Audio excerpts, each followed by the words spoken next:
Very interested in a piece that Katie Zeppieri is putting together, and we're going to discuss here on International Women's Day why feminism desperately needs a makeover. Katie Zeppieri, you hear once a week on panels on my radio show. Are you still booked this week? Are you coming tomorrow or something? I am. I'll see you again tomorrow. It's all Katie all week.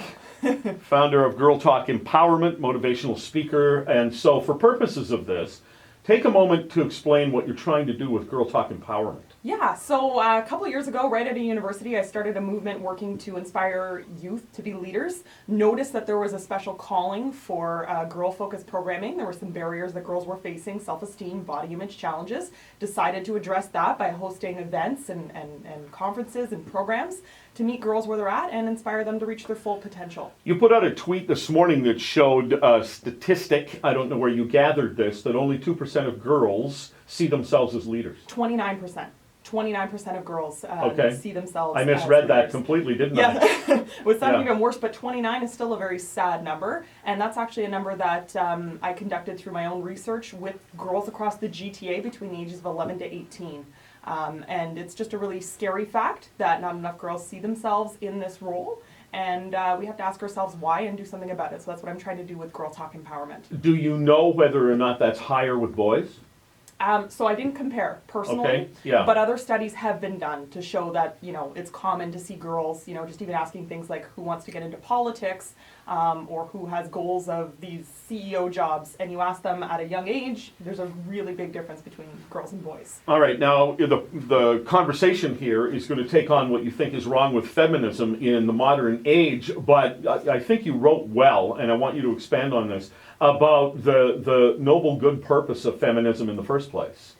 Feminism began with, super honest roots that I feel like a lot of people, most people, can get behind, which is giving women the right to vote, giving women the right to be considered as people, to have their voice heard in all levels of life. And that is not what feminism means today. And you've seen, just the progression of where feminism has gone, and now it's kind of one of those terms where you don't want to bring up in a dinner party situation or anywhere, quite frankly, for fear that you're going to cause some raised eyebrows or people choking on their drinks. I want to read something from your piece that really struck me.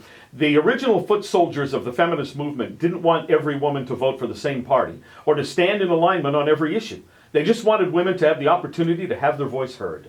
And you're right, it wasn't you must become part of this and when you get the vote you must vote for so-and-so. But I think ardent feminism right now tries to define one way for women to live, which seems the opposite of what ought to be happening. And that is my biggest criticism of feminism today, is that we are squashing ourselves by not allowing a difference of opinion or a difference of thought or a difference of a standpoint on various issues. And instead we're saying to be a feminist means these certain things. You vote this way, you believe in this, you don't believe in this, and that is excluding more of us than it is including us.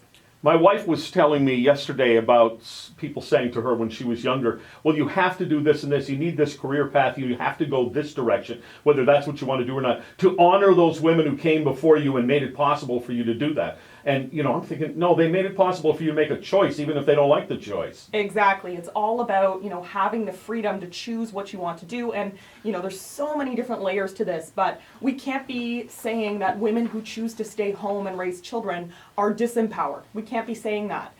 In the same way that necessarily going into a career path means that you are empowered. It's a choice. Like, it's different for every single person. And I feel like we need to be supporting that and not putting one down over the other. I think that there's a problem for women who might embrace what has been known as a more traditional lifestyle. I'm going to be a stay-at-home mom and I'm going to raise my kids and do fundraisers for the school and things like that. And there are ardent feminists today who they look down on that.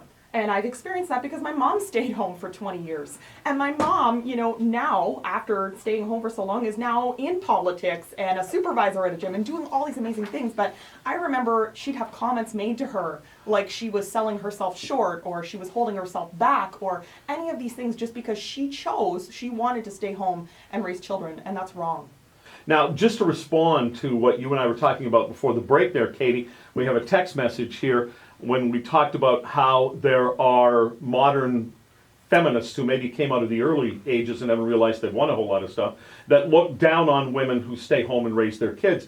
And here's the response from one person listening. Why would a woman give up her right to work? I find that women from different cultures, including the Western culture, choose not to work because their husbands make enough. But why give up your right to work? I'd rather make and spend my money how I choose, not ask my husband for money. So, okay, just because you're choosing not to work, it means you're choosing something else in place of that. And I think that that decision, which, you know, in many cases means to raise children, should also be welcomed and accepted in the same way that a woman who chooses to work should be welcomed and accepted. I'm not saying one way or the other. I'm just saying there should be the option for both to be accepted. I think that there are people, and the person who wrote this text sounds like one of them, who say they will believe in choice, but they only believe in the choice that is the same one they make. And by the way, no one's giving up their right to work. They're giving up their option to work for now. Maybe later they'll work. Calling it a give up of your right to work is a total misunderstanding of what's going on here. Let's further tick some people off, Katie. We'll go through your 3 points you think needs to happen to make feminism more relevant in the modern world today. Number one, embracing our biology. I don't think we can keep arguing that men and women are the same. Like, this is something that is a repeated theme of we are the same, we're exactly the same, we have the same, skill sets, we have this, we have that, when there are, biological differences that you can't deny when you look at the science. Does different mean not equal? No, it doesn't mean that. It's different, but equal. And I think we need to celebrate that and celebrate our differences to move forward. Okay, but how does this play out as a negative thing, embracing the biology? Are you saying, look, there's going to be issues that women have because they're the only ones who can have the babies, and it just is what it is? 100%. I think part of it is a burden of responsibility that, especially when we talk about children, tends to fall on females. We are the carriers of the child. We are the ones who have periods to deal with. We are the ones who, deal with the birth and bringing the child into life. And that is part of a burden of responsibility that has been given to females. I don't know why we need to fight that or why we need to argue against that or try and change that. It's something that I think we should be embracing and embracing our choices with it. Number two, pro-life is still pro-women.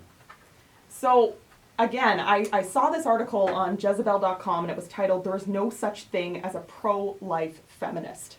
And this to me was just a perfect example of how we are excluding ourselves amongst women, amongst feminists, by doing this. And as you mentioned, Jerry, pro-choice has come to mean only one choice and one way and a very left-leaning narrative that not everybody identifies with. And as soon as you start saying, I'm not even going to get into the discussion about which is right and pro-life, pro-choice, but as somebody who is pro-life, when I hear people say this, I'm automatically excluded from the conversation. And so are a number of different people of faith backgrounds and beliefs.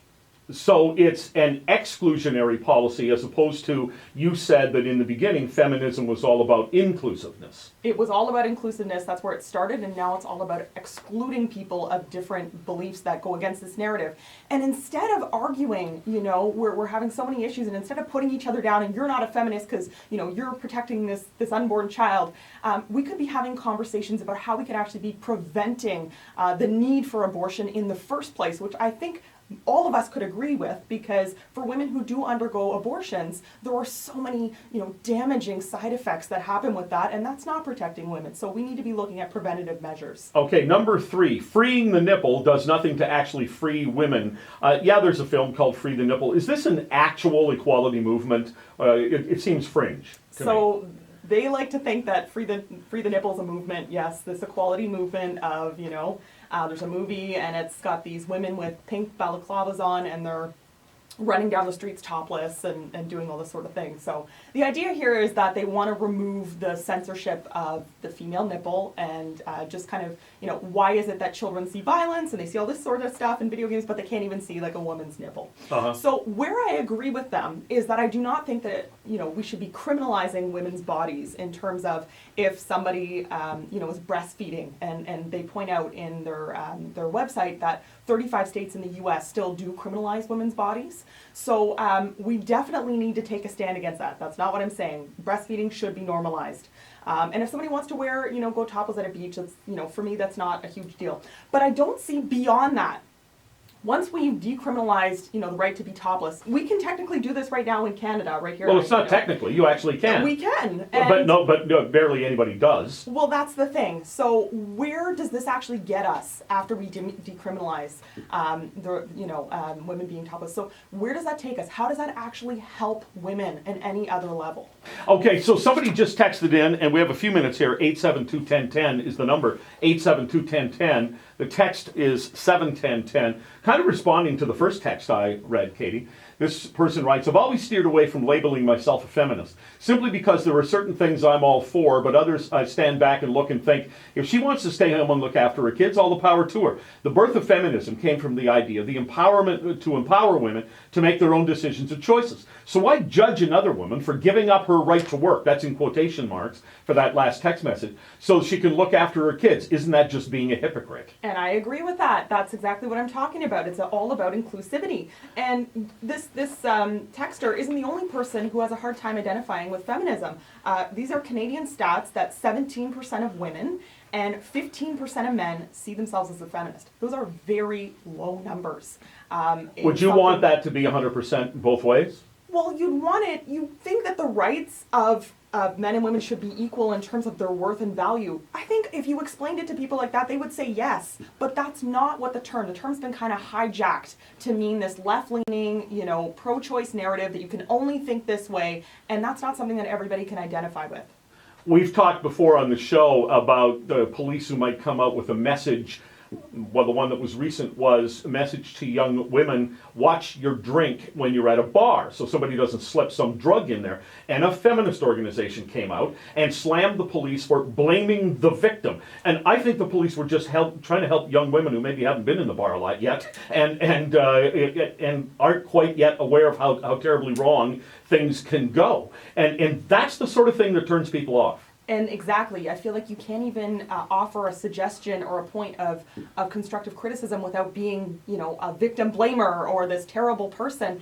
And, with that message with the police, I agree with safety prevention measures. When I was, young and just growing up, I was told to, dress in a certain way that I wouldn't attract different kinds of unwanted attention, or to watch my drink, and I don't know if that is something that's holding back women. I think that's just protecting yourself. Like, do I have the right to leave my door unlocked at home? Yes, I do. But am I going to lock it? Yes, I am. Just in case something were to happen. What's your webpage for people who want to react to you? girltalkempowerment.com. girltalkempowerment.com. We'll see you tomorrow on a panel. Yes. Katie Zeppieri, thanks a lot. Thanks, Jerry.